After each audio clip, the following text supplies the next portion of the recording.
If you need some help assembling the 3x3 panel with counter attachment, here's how you do it. First, lay the outer panels of the frame on the floor and connect them.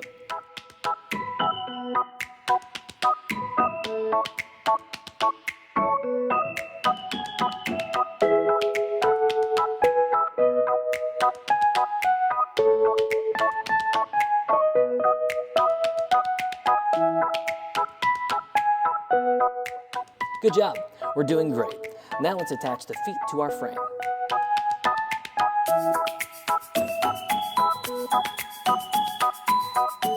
Now that we have our frame, let's attach the LED connectors. This is for the lights. And there you have it. Once the panel is assembled, you can also add the countertop attachment to do more with your display.